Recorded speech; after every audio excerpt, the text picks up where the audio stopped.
यह सिएटल का नामी गिरामी स्कूल था और यहाँ पर धनी परिवारों के बच्चे पढ़ते थे, क्योंकि उन दिनों इस स्कूल की सालाना फीस $5000 थी। इसी स्कूल में बिल गेट्स का एडमिशन कराया गया। यह स्कूल भी बिल गेट्स अच्छा होने लगे। यहाँ पर गणित और विज्ञान में विशेष रुचि प्रदर्शित की। अंग्रेजी ड्रामा में तो बहुत अच्छा कर रहे थे। स्कूल में उन्हें स्मार्ट स्टूडेंट कहा जाता था। बिल गेट्स पढ़ाई तो कर रहे थे, लेकिन वे बेचैन रहते थे। वे कुछ नया करना चाहते थे।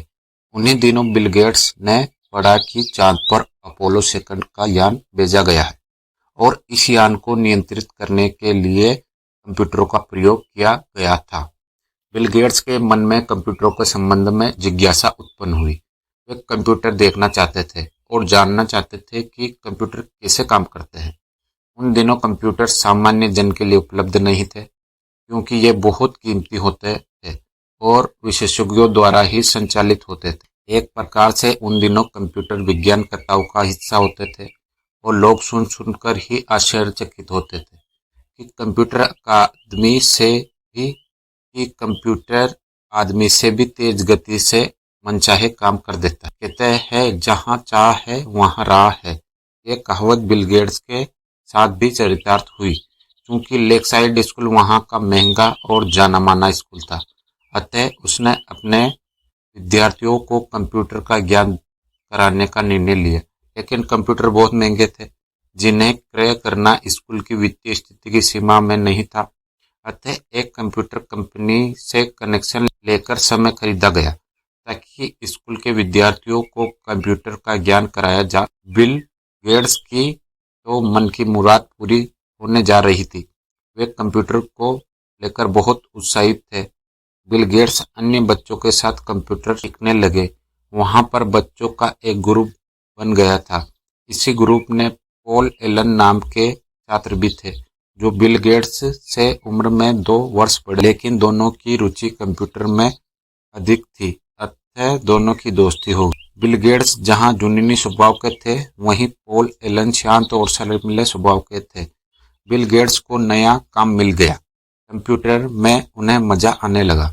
वह कंप्यूटर के संबंध में सब कुछ जान लेना चाहते थे कि यह क्या है, कैसे काम करता है, इसे कौन चलाता है आदि।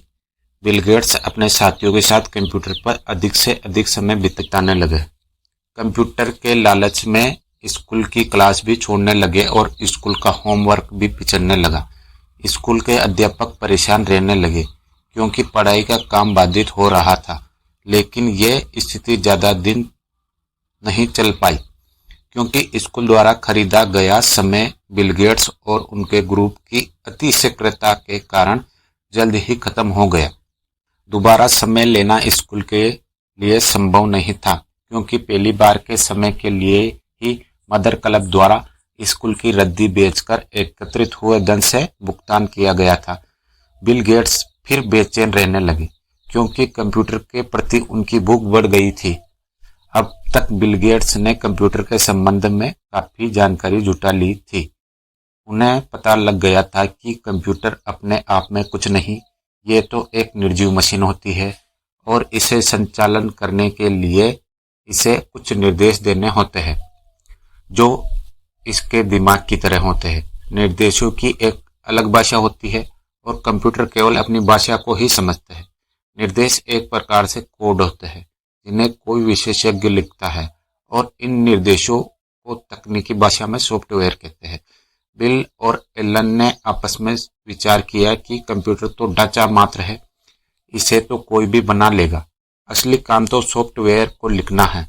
दोनों ने इस दिशा में सोचना शुरू कर किया, लेकिन समस्या यह थी कि अब कंप्यूटर सिखाने की व्यवस्था नहीं थी। दोनों मन महसूस कर रह गए, लेकिन शायद बिल गेट्स का भाग्य साथ दे रहा था। उन्हीं दिनों कंप्यूटर सेंटर कॉर्पोरेशन ने सिएटल में अपना कार्यालय खोला। वे भी कंप्यूटर सिखाते थे और लेकसाइड स्कूल से उनके संपर्क अच्छे थे। इस सेंटर की फीस भी कम थी, अतः बिल गेट्स ने ग्रुप ने कंप्यूटर सेंटर कॉर्पोरेशन में कंप्यूटर सीखना शुरू कर दिया। यहाँ फिर जल्दबाजी हुई। अति उत्साह में उल्टे सीधे तरीके से कंप्यूटर चलाया गया। गलतियों पर गलतियां की गई, जिसके कारण कंप्यूटर संचालन प्रणाली बाधित होने लगी, सुरक्षा प्रणाली ध्वस्त होने लगी और फाइलें बदलने लगी। यहाँ तक कि सेंटर को यह भी ज्ञात नहीं हो पा रहा था कि किसने कितने घंटे कंप्यूटर चलाया। परेशान होकर कंप्यूटर सेंटर कॉर्पोरेशन ने बिल और उनके ग्रुप को कंप्यूटर सिखाने से मना कर दिया। एक बार फिर से बिल गेट्स बेचैन रहने लगे। इस बीच इन लोगों को कंप्यूटर के संबंध में काफी जानकारी हो गई थी।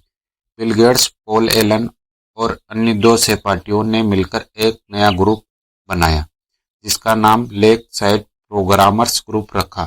इस ग्रुप ने निश्चित किया कि कंप्यूटर संबंधी ज्ञान का उपयोग व्यवहारिक कार्यों के लिए किया जाए।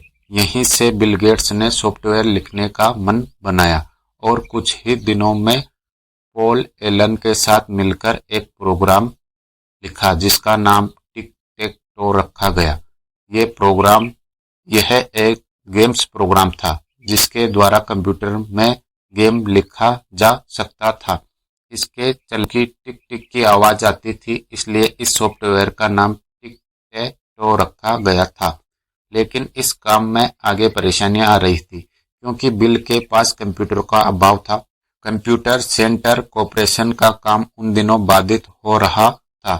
कंप्यूटर की त्रुटियां और सॉफ्टवेयर की कमियां दूर करने के लिए विशेषज्ञों की कमी थी। कंप्यूटर सेंटर के संचालकों को याद आया कि बिल गेट्स और उनके ग्रुप को कंप्यूटर की अच्छी जानकारी है, लेकिन वे लोग उनकी उद्दंडता से नाराज हुए। सेंटर ने कंप्यूटर की त्रुटियों को ठीक करने के लिए बिल गेट्स और उनके ग्रुप को अपने यहाँ काम करने के लिए बुला लिया। काम के बदले में कंप्यूटर पर असीमित मात्रा में, अर्थात जितना बिल गेट्स और उनके साथी चाहे, समय देने को तैयार हो गए। बिल गेट्स के मन की मुराद पूरी हो रही थी, क्योंकि वे भी यही चाहते थे कि उन्हें कंप्यूटर पर ढेर सारा समय मिल जाए। इस ग्रुप ने सेंटर पर काम करना शुरू कर दिया। एक बार फिर से इस ग्रुप ने अपनी हरकतों से बाज नहीं आया। उन्होंने कंप्यूटर की त्रुटियां ठीक करने के लिए रखा गया था, लेकिन वे कंप्यूटर की गहराई तक जाकर अन्य बातों का भी अध्ययन करने लगे। नई नई जानकारियों के लिए सेंटर के कर्मचारियों को परेशान करने लगे। इस सेंटर पर कार्य करना बिल के लिए भी भाग्यशाली रहा, क्योंकि यहाँ पर इस ग्रुप ने कंप्यूटर पर बहुत कुछ सीखा और कंप्यूटर ज्ञान में गहराई तक पहुँच गए। इधर कंप्यूटर सेंटर कॉर्पोरेशन को शायद सिएटल रास नहीं आया। उनकी आर्थिक स्थिति खराब होती जा रही थी और एक दिन यह सेंटर बंद हो गया। एक बार फिर से बिल गेट्स का कंप्यूटर विहीन हो गया। सिएटल में ही उन दिनों इंफॉर्मेशन साइंसेज इनकॉर्पोरेटेड नाम की संस्था थी। उसे कुछ कर्मचारियों की आवश्यकता थी। उसने अपने यहाँ पेरोल संबंधी प्रोग्राम लिखने के लिए बिल के ग्रुप को रख लिया और कहा कि इस ग्रुप के द्वारा लिखे गए प्रोग्राम से यदि कुछ कमाई होगी तो इस ग्रुप को मेहनताना भी दिया जाएगा। इस ग्रुप ने इस प्रस्ताव को स्वीकार कर लिया और काम करने लगे। काम उबाऊ प्रकृति का था, अतः ग्रुप के 2 सदस्य काम छोड़कर गए, लेकिन बिल और एलन लगे रहे। इन दोनों की दोस्ती गहराने लगी। इस बीच खाली समय में दोनों ने मिलकर एक छोटा कंप्यूटर बनाया, जिसका नाम टप ओ डाटा रखा।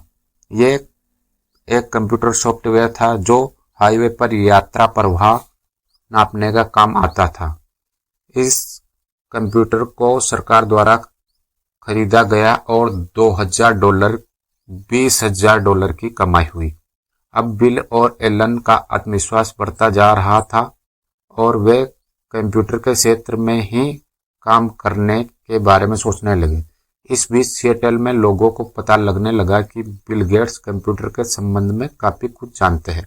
एक निजी क्षेत्र के ठेकेदार ने अपने यहाँ कंप्यूटर की गड़बड़ियाँ ठीक करने के लिए बिल एवं एलन से संपर्क किया। दोनों ने ठेकेदार के यहाँ काम करना स्वीकार कर लिया। ये रक्षा सौदे का ठेकेदार था। बिल को तो कंप्यूटर चाहिए था, भले ही काम करने वाला कोई भी हो। ठेकेदार का कार्यालय शानदार था। यहाँ का पूरा वातावरण व्यावसायिक था। पॉल और बिल खूब मन लगाकर काम करने लगे। पॉल एलन की रुचि कंप्यूटर हार्डवेयर की ओर थी, जबकि बिल गेट्स की रुचि सॉफ्टवेयर की ओर थी। अतः दोनों तरह तरह की साहित्य पढ़ते रहते थे। दोनों के मन में एक सॉफ्टवेयर कंपनी खोलने का विचार जन्म ले चुका था। अब तक बिल की लेकसाइड स्कूल की पढ़ाई पूरी हो चुकी थी। अब बिल गेट्स को उच्च शिक्षा की तैयारी करनी। विश्वविद्यालय में प्रवेश के लिए जो परीक्षा होती थी उसमें बिल गेट्स को 1600 में से 1590 अंक मिले। अतः उनका प्रवेश हार्वर्ड विश्वविद्यालय में सुनिश्चित हो गया और 1973 में बिल हार्वर्ड में पहुंच गए। उच्च शिक्षा के लिए अभी तक बिल ने विषय का चुनाव नहीं किया था। उनके पिता की इच्छा थी कि उनका पुत्र उन्हीं के पद चिन्हों पर चलकर कानून की पढ़ाई करे।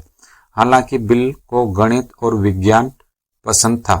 कंप्यूटर में तो एक तरह से उनकी जान बसती थी। जहां भी कंप्यूटर